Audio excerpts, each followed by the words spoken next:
सुप्रभात, नमस्कार, स्वागत है आप सभी का। मैं हूं प्रीति। शुरुआत सुबह 7 बजे की हेडलाइंस के साथ।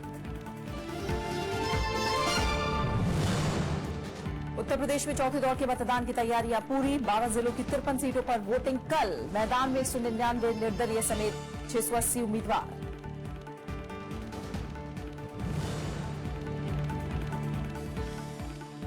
शुरू होजले लिजेत्सु आज संभालेंगे नागालैंड के मुख्यमंत्री का कार्यभार। राज्यपाल पीबी आचार्य दिलाएंगे पद और गोपनीयता की शपथ। आदिवासी संगठनों की 22 दिन पुरानी हड़ताल खत्म।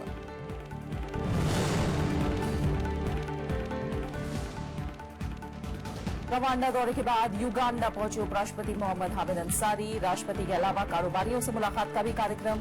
दोनों देशों में कई अहम समझौते होने की उम्मीद।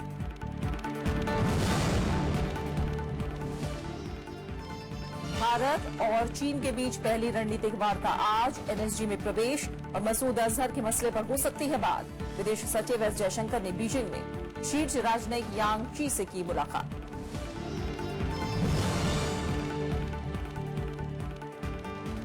भारतीय महिला टीम ने जीता आईसीसी विश्व कप क्वालिफायर का फाइनल। रोमांचक मुकाबले में दक्षिण अफ्रीका को 1 विकेट से दी मात। कप्तान हरमनप्रीत कौर ने बनाए नाबाद 41 रन।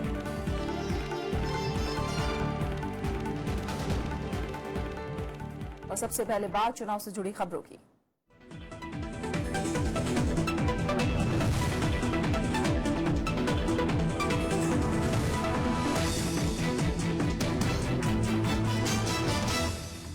उत्तर प्रदेश में चौथे दौर के लिए कल वोट डाले जाएंगे। प्रचार के आखिरी दिन मंगलवार को राहुल गांधी और अखिलेश यादव ने इलाहाबाद में साझा रोड शो किया। बीजेपी अध्यक्ष अमित शाह ने भी इलाहाबाद में रोड शो करके विरोधियों पर निशाना साधा। वहीं मायावती ने प्रधानमंत्री और बीजेपी पर चुनाव को जातीय और सांप्रदायिक रंग देने का आरोप लगाया। उत्तर प्रदेश में चौथे दौर के चुनाव के लिए मंगलवार को प्रचार थम गया। प्रचार के आखिरी दिन राहुल गांधी और अखिलेश यादव ने इलाहाबाद में साझा रोड शो किया।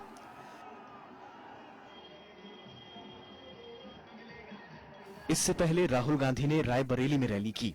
उन्होंने कहा कि प्रधानमंत्री खोखले वादे कर जनता को गुमराह करने में जुटे हैं। उन्होंने प्रधानमंत्री पर किसानों और युवाओं की अनदेखी का आरोप लगाया। किसानों को लाइन में लगा दिया, मजदूरों को लाइन में लगा दिया।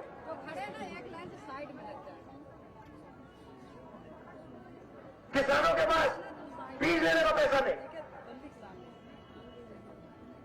एक के बाद एक खेत बर्बाद कर दिए।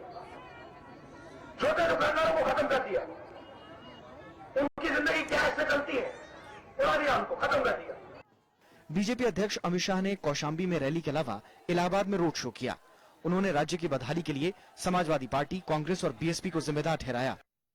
ये चुनाव यूपी का भाग्य बदलने का चुनाव है मित्रों, यूपी का भाग्य बदलने का। 15 साल से सपा बसपा सपा जो क्रम चला है, उत्तर प्रदेश को बहुत पिछड़ा बना दिया है। उधर लखनऊ में बीएसपी प्रमुख मायावती ने प्रेस कॉन्फ्रेंस कर विरोधियों पर निशाना साधा। उन्होंने कहा कि प्रधानमंत्री पार्टी की हालत खराब देखकर विपक्षी दलों पर गलत बयानबाजी कर रहे हैं। बीजेपी के वरिष्ठ नेता और प्रधानमंत्री श्री नरेंद्र मोदी भी तो अपनी खराब हालत को देखते हुए चुनाव में तो वो गलत बयानबाजी बहुत कर रहे हैं। इस चुनाव को इस प्रयास में लग रहे हैं कि इसको जाति और धर्म का रंग दे दिया जाए। चौथे दौर में 23 फरवरी को 12 जिलों की 53 सीटों पर मतदान होना है। इनमें रायबरेली, प्रतापगढ़, कौशाम्बी, इलाहाबाद, फतेहपुर के अलावा जालौन, झांसी, ललितपुर, महोबा, बांदा, हमीरपुर और चित्रकूट जिलों की सीटें शामिल हैं। इस दौर में 199 निर्दलियों समेत 680 उम्मीदवार चुनावी मैदान में हैं, जिनमें 61 महिलाएं हैं। बीएसपी 53, बीजेपी 48, समाजवादी पार्टी 33 और कांग्रेस 25 सीटों पर चुनाव लड़ रही है। 2012 में इन 53 सीटों पर हुए चुनाव में समाजवादी पार्टी को 24 सीटों पर सफलता मिली थी। इसके अलावा बीएसपी ने 15, कांग्रेस ने 6, बीजेपी ने 5 सीटें जीती, जबकि 3 सीटें अन्य के खाते में गईं। Bureau report, Rajya Sabha TV. चुनाव आयोग ने उत्तराखंड विधानसभा चुनाव के लिए मतदान प्रतिशत के नए आंकड़े जारी किए हैं। 15 फरवरी को जारी मतदान प्रतिशत के 68% के आंकड़ों में 6 दिन बाद सुधार करते हुए चुनाव आयोग ने कहा है कि प्रदेश में इस बार सिर्फ 65.64% मतदान हुआ। उत्तराखंड प्रदेश निर्वाचन कार्यालय की ओर से जारी ताजा आंकड़ों के मुताबिक इस बार का मत प्रतिशत 2012 के विधानसभा चुनाव में हुए 67.22% मतदान के आंकड़े को भी नहीं छू सका। मतदान वाले दिन प्रदेश निर्वाचन कार्यालय ने शाम 5 बजे तक पूरे प्रदेश में 68% के साथ मत प्रतिशत का नया रिकॉर्ड बनने की बात कही थी। 15 फरवरी को प्रदेश की 69 सीटों पर मतदान हुआ था, जबकि बीएसपी के प्रत्याशी की सड़क दुर्घटना में मौत के बाद कर्णप्रयाग सीट पर स्थगित हुआ मतदान 9 मार्च को होगा।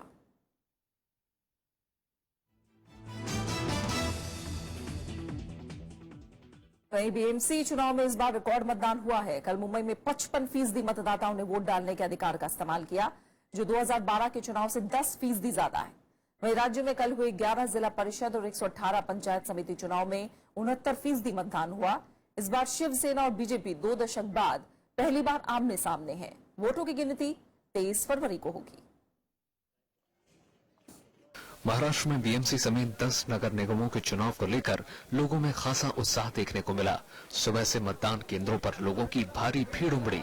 आम लोगों के साथ साथ फिल्म और राजनीतिक जगत की कई नामचीन हस्तियों ने मतदान में हिस्सा लिया। We are concerned about our city. Who keeps our city clean? Who gives us better amenities, better roads, better traffic conditions, metro? इसके साथ ही महानगर पालिकाओं की 1268 सीटों के लिए 9208 उम्मीदवारों की किस्मत ईवीएम में कैद हो गई। वहीं 11 जिला परिषदों के 654 सीटों के लिए 2956 उम्मीदवारों की किस्मत भी दांव पर है, जबकि 118 पंचायत समितियों के 1288 सीटों पर 5167 उम्मीदवार अपनी किस्मत आजमा रहे हैं। नगर निकाय चुनाव पर सभी पार्टियां जीत का दावा कर रही हैं। मतदारांना धन्यवाद देतो आहे आणि त्यांच्याकडनं ज्या उत्साहामध्ये मतदान होतंय मला नक्कीच खात्री आहे आशीर्वाद मिळाल्याशिवाय राहणार नाही। मुंबई में भी भाजपा को स्पष्ट बहुमत मिलेगा। जनता हमारे साथ है और हमारी जनता से कमिटमेंट है। देखिए, वे लोग अलग लड़ रहे हैं तो इससे जरूर हमारा फायदा होगा, लेकिन हम खास करके मुंबईकरों के लिए क्या है इस चुनाव में, हम वही जनता के सामने रखना चाहते हैं। मतदानाचा टक्का घसरणं कुठच्याही निवडणुकीला हे राजकीय पक्षांनी न केलेल्या कामाचं द्योतक असतं। जिन 10 नगर निगमों में मतदान हुआ उसमें मुंबई, ठाणे, उल्हासनगर, नासिक, पुणे, पिंपरी चिंचवाड़, सोलापुर, अकोला, अमरावती और नागपुर शामिल हैं। एशिया के सबसे बड़े स्थानीय निकाय बीएमसी पर पिछले 2 दशक से बीजेपी के समर्थन से शिवसेना का कब्जा रहा है। हालांकि इस बार बीजेपी शिवसेना अलग अलग नगर निकाय चुनाव लड़ रहे हैं, तो कांग्रेस, एनसीपी और एमएनएस भी चुनाव मैदान में हैं। Bureau report, Rajya Sabha TV. Shihojale Lizetsu आज नागालैंड के मुख्यमंत्री पद की शपथ लेंगे। वहीं आदिवासी संगठनों ने बेमियादी हड़ताल खत्म कर दी है।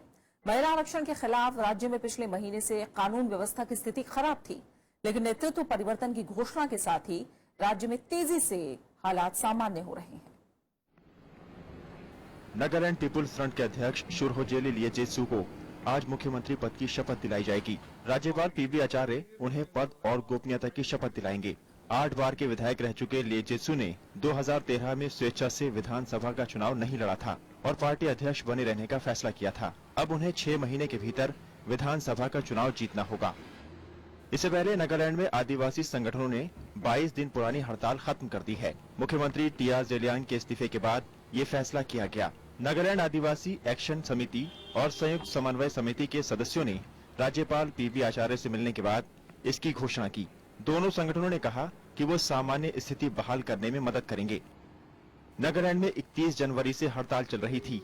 आदिवासी संगठन शहरी निकाय चुनाव में महिलाओं को 1/3 आरक्षण देने का विरोध कर रहे थे।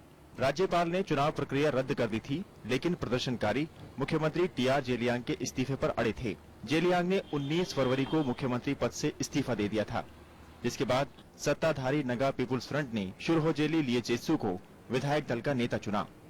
Bureau report, Rajya Sabha TV. Manipur के मुख्यमंत्री ओकराम इबोबी सिंह ने कहा है कि वो आर्थिक नाकेबंदी खत्म कराने के लिए त्रिपक्षीय वार्ता के लिए तैयार हैं। इसमें केंद्र और राज्य सरकार के साथ यूनाइटेड नगा काउंसिल यानी यूएनसी हिस्सा लेंगे। यूएनसी ने पिछले साल 1 नवंबर से आर्थिक नाकेबंदी कर रखी है। इससे जरूरी सामानों की भारी किल्लत हो गई है। मुख्यमंत्री ने आरोप लगाया कि यूएनसी को बीजेपी का परोक्ष समर्थन हासिल है। उन्होंने केंद्रीय गृह मंत्री राजनाथ सिंह के इस आरोप को खारिज किया कि आर्थिक नाकेबंदी के जरिए कांग्रेस सरकार की विफलताओं से ध्यान हटाना चाहती है। यूएनसी राज्य में 7 नए जिले बनाने का विरोध कर रहा है। राज्य में 4 और 8 मार्च को नई विधानसभा के लिए वोटिंग भी होनी है।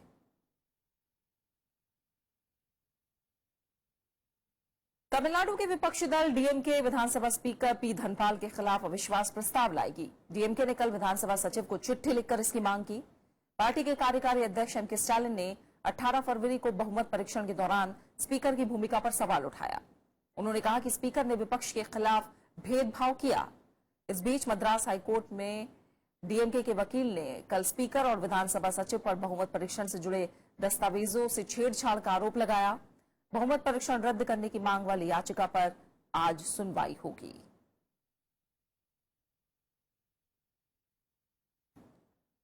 दिल्ली हाईकोर्ट ने केंद्रीय सूचना आयोग के उस आदेश पर रोक लगा दी है जिसमें केंद्रीय मंत्री स्मृति ईरानी के 10वीं और 12वीं के रिकॉर्ड की जांच करने का निर्देश दिया गया है। इसके खिलाफ सीबीएसई ने हाईकोर्ट में याचिका लगाई थी कि मार्कशीट को सार्वजनिक करने का फैसला निजता का हनन होगा और उस शख्स की इजाजत के बगैर इसे सार्वजनिक नहीं किया जा सकता। कोर्ट ने इस मामले में आरटीआई आवेदनकर्ता को भी नोटिस जारी किया है और 27 अप्रैल तक जवाब देने को कहा है। स्मृति ईरानी पहले भी ग्रेजुएशन की डिग्री को लेकर विवादों में रही हैं। छत्तीसगढ़ सरकार ने वरिष्ठ आईएएस अधिकारी और प्रधान सचिव बीएल अग्रवाल को निलंबित कर दिया है। अग्रवाल को कल सीबीआई ने गिरफ्तार कर लिया था, जिसके बाद उन्हें 5 दिनों की पुलिस कस्टडी में भेज दिया गया है। 1988 बैच के आईएएस अधिकारी अग्रवाल फिलहाल छत्तीसगढ़ में उच्च शिक्षा प्रमुख की जिम्मेदारी संभाल रहे हैं। 2010 में जब अग्रवाल स्वास्थ्य सचिव थे, तब सीबीआई ने उनके खिलाफ भ्रष्टाचार और आपराधिक साजिश के 2 मामले दर्ज किए थे। बीएल अग्रवाल पर इन मामलों को दबाने के लिए 1.5 करोड़ रुपए रिश्वत देने का आरोप है। इस सिलसिले में सीबीआई ने रायपुर, हैदराबाद, दिल्ली और ग्रेटर नोएडा में छापेमारी भी की है। सीबीआई ने भारतीय राजस्व सेवा के अधिकारी और प्रवर्तन निदेशालय में संयुक्त निदेशक जेपी सिंह को भी भ्रष्टाचार के मामले में गिरफ्तार किया है। इसके अलावा प्रवर्तन निदेशालय के कर्मचारी संजय कुमार समेत 3 और लोगों को भी गिरफ्तार किया गया है।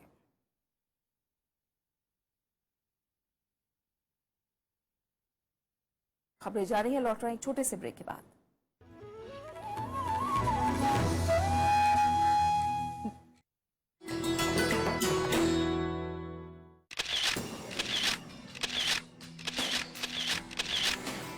राष्ट्रपति भवन का ताम्र गुंबद आलीशान और बेजोड़।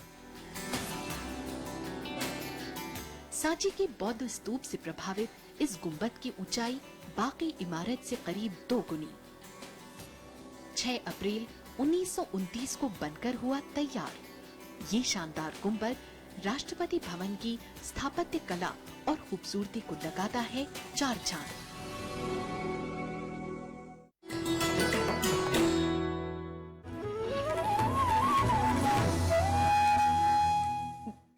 सुप्रीम कोर्ट ने एक जनहित याचिका पर केंद्र सरकार से जवाब तलब किया है, जिसमें 14,000 एकड़ से ज्यादा रक्षा भूमि को अतिक्रमण से मुक्त कराने के लिए तुरंत कदम उठाने की मांग की गई है। इसमें कहा गया है कि ऐसी जमीन का भूमाफिया वाणिज्यिक तौर पर इस्तेमाल कर रहे हैं। याचिका में एकीकृत प्राधिकरण के गठन की मांग भी की गई है ताकि ऐसी रक्षा भूमि को मुक्त कराने के लिए कदम उठाए जाएं। पीठ ने यह निर्देश उस वक्त दिया जब याचिकाकर्ता के वकील ने अदालत को इस मामले में संसद में पेश की गई लोक लेखा समिति की एक रिपोर्ट के बारे में बताया।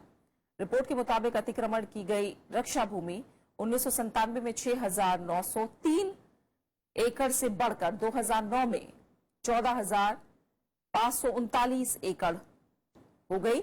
रिपोर्ट में यह भी कहा गया है कि रक्षा संपदा महानिदेशालय और स्थानीय सैन्य प्राधिकारियों जैसे अधिकारियों की मौजूदगी ने स्थिति को और गंभीर बनाया है, क्योंकि उनकी जिम्मेदारियां स्पष्ट तौर पर तय नहीं की गई हैं। छत्तीसगढ़ के नारायणपुर जिले में मंगलवार को सुरक्षा बलों की नक्सलियों के साथ मुठभेड़ हुई।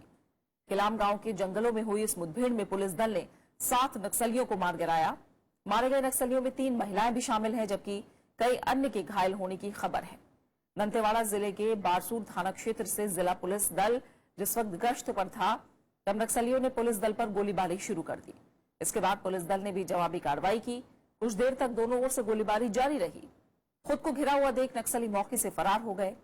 मुठभेड़ के बाद तलाशी के दौरान काफी मात्रा में हथियार भी बरामद किए गए। मारे गए नक्सलियों में से 4 के ऊपर 5 लाख रुपए का इनाम भी था।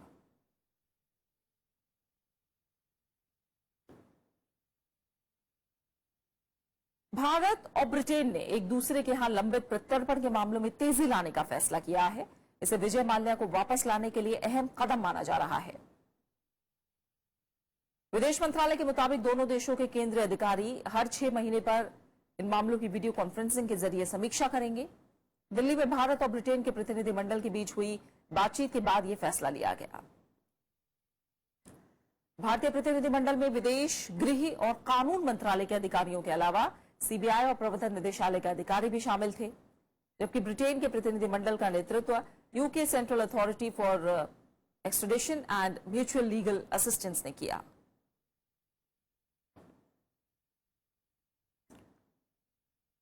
रवांडा से 3 अहम समझौतों के बाद भारत और युगांडा के बीच भी कई अहम समझौते हो सकते हैं। आज उपराष्ट्रपति मोहम्मद हामिद अंसारी की युगांडा के राष्ट्रपति से मुलाकात होनी है। कल रवांडा दौरे के समापन से पहले उपराष्ट्रपति ने अफ्रीकी महाद्वीप को भारत का आर्थिक साझेदार बताया। अफ्रीकी देशों की 5 दिवसीय यात्रा के दूसरे चरण के तहत उपराष्ट्रपति मोहम्मद हामिद अंसारी युगांडा में हैं। रवांडा दौरा पूरा करने के बाद मंगलवार शाम युगांडा की राजधानी पहुंचने पर उपराष्ट्रपति का भव्य स्वागत किया गया। कंपाला में उपराष्ट्रपति को गार्ड ऑफ ऑनर भी दिया गया। आज मोहम्मद हामिद अंसारी युगांडा के उपराष्ट्रपति और उनके प्रतिनिधिमंडल से मुलाकात करेंगे। उपराष्ट्रपति का आज युगांडा के राष्ट्रपति योवेरी मुसेवेनी से मिलने का भी कार्यक्रम है। इस दौरान दोनों देशों के बीच कई अहम समझौते होने की उम्मीद है। इसके बाद उपराष्ट्रपति कारोबारियों से जुड़े कार्यक्रम में भी शामिल होंगे। युगांडा के उपराष्ट्रपति और उनकी पत्नी आज मोहम्मद हामिद अंसारी के सम्मान में रात्रि भोज देंगे। उपराष्ट्रपति महात्मा गांधी की प्रतिमा पर पुष्पांजलि भी अर्पित करेंगे। 1997 के बाद ये पहला मौका है जब भारत की तरफ से युगांडा के लिए उच्च स्तरीय द्विपक्षीय यात्रा की गई है।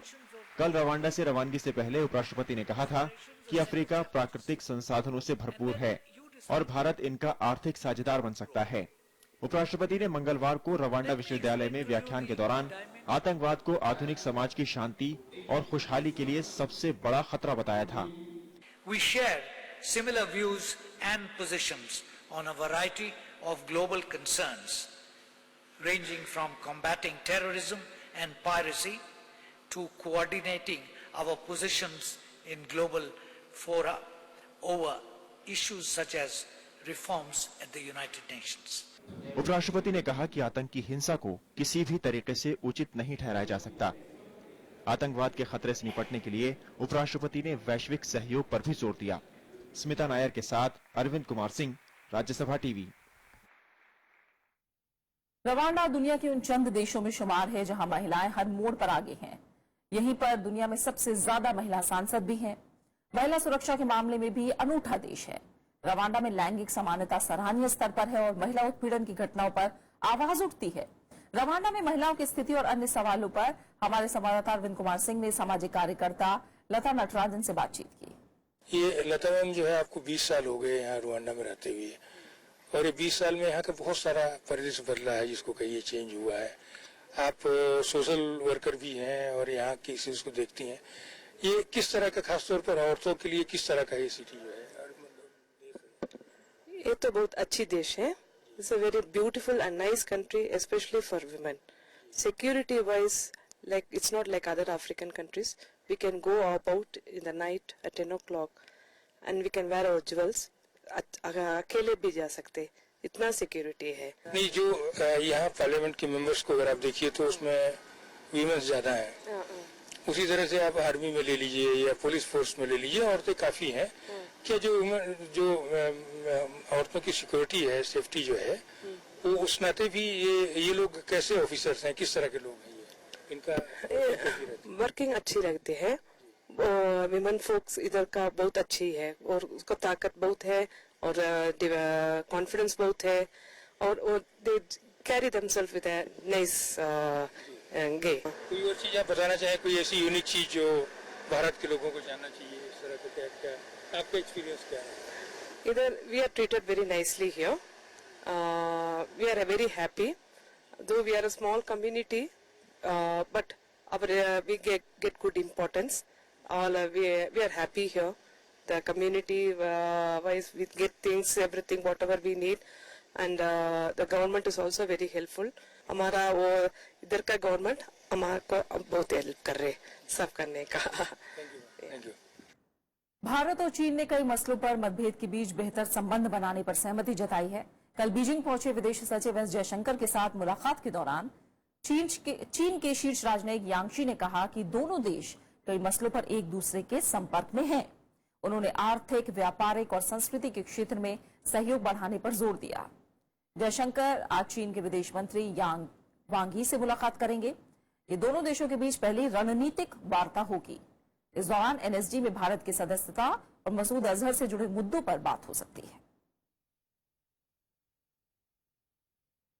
प्रधानमंत्री नरेंद्र मोदी ने कहा है कि अमेरिका को H-1B वीजा पर दूर की सोचनी चाहिए. प्रधानमंत्री ने कहा कि भारत के आईटी पेशेवरों से अमेरिकी अर्थव्यवस्था और समाज को खासा फायदा हुआ है.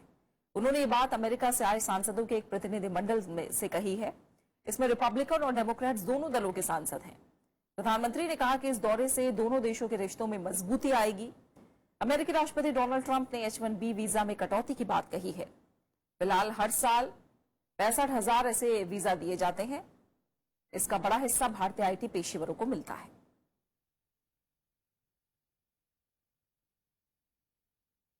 अमेरिका ने अवैध अप्रवासियों को बाहर निकालने की प्रक्रिया तेज करने के लिए नए सख्त दिशा निर्देश जारी किए हैं. इसके तहत सबसे पहले आपराधिक रिकॉर्ड और बिना दस्तावेज के रह रहे अप्रवासियों को बाहर निकाला जाएगा.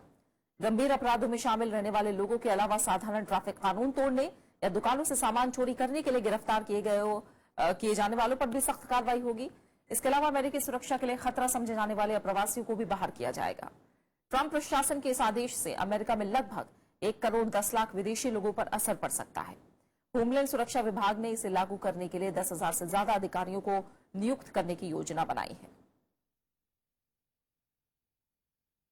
पाकिस्तान में खैबर पख्तूनख्वा प्रांत में 4 सद्दा में हुए आतंकी हमले में 7 लोग मारे गए, जबकि 15 से ज्यादा लोग जख्मी हुए हैं.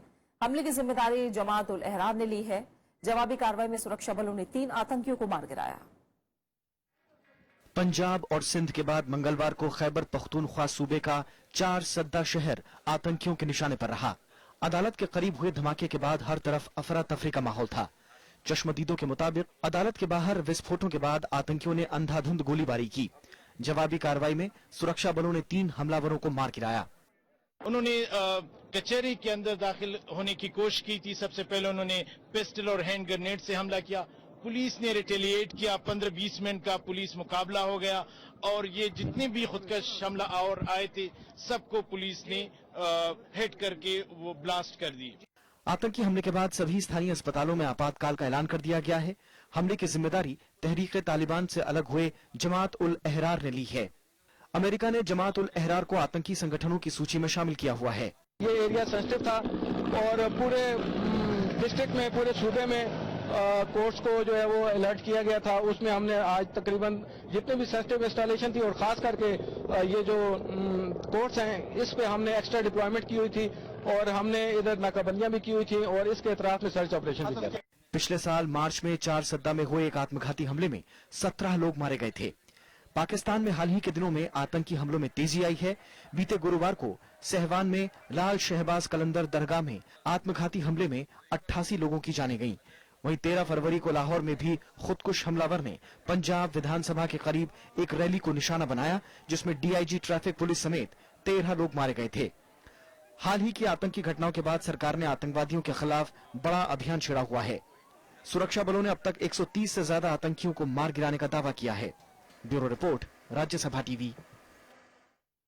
पाकिस्तान सरकार ने आतंकी संगठन जमात उद दावा के प्रमुख हाफिज सईद के खिलाफ कार्रवाई करते हुए उसे जारी 44 हथियारों के लाइसेंस रद्द कर दिए हैं. ये लाइसेंस हाफिज और उसके सहायकों के नाम थे. सुरक्षा कारणों का हवाला देते हुए ये कार्रवाई की गई है.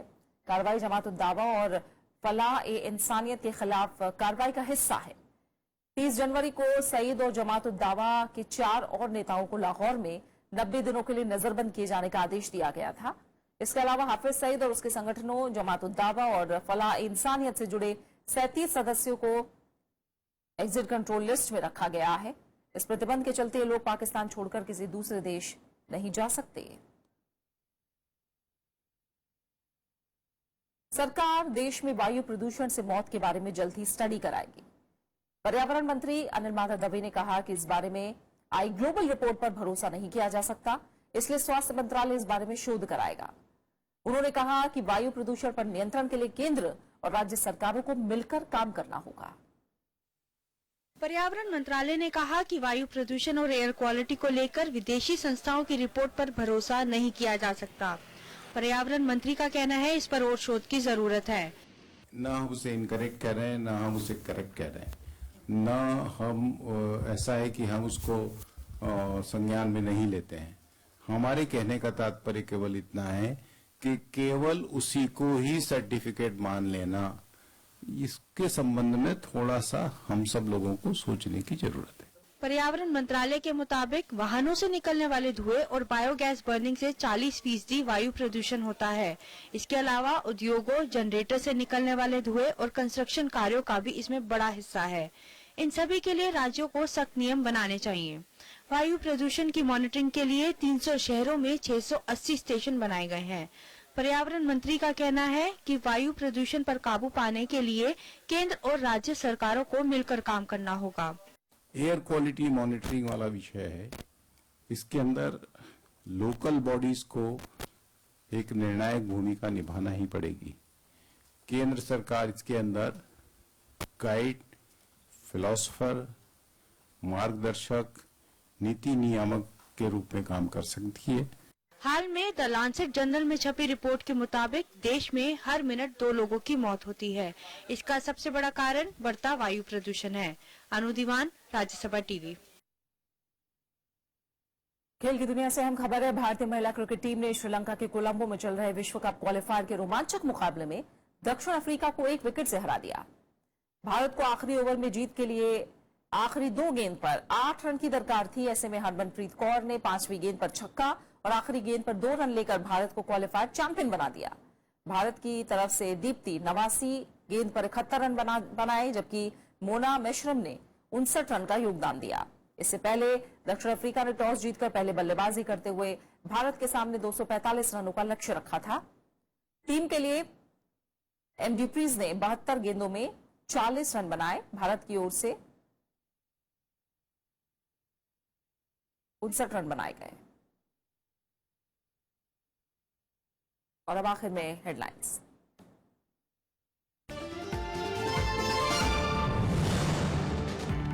उत्तर प्रदेश में चौथे दौर के मतदान की तैयारियां पूरी। 12 जिलों की 53 सीटों पर वोटिंग कल। मैदान में 199 निर्दलीय समेत 680 उम्मीदवार।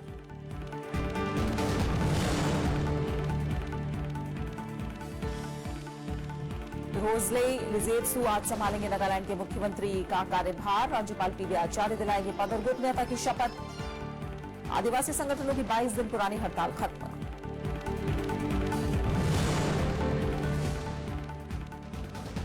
रवांडा दौरे के बाद युगांडा पहुंचे उपराष्ट्रपति मोहम्मद हामिद अंसारी। राष्ट्रपति के अलावा कारोबारियों से मुलाकात का भी कार्यक्रम। दोनों देशों में कई अहम समझौते होने की उम्मीद।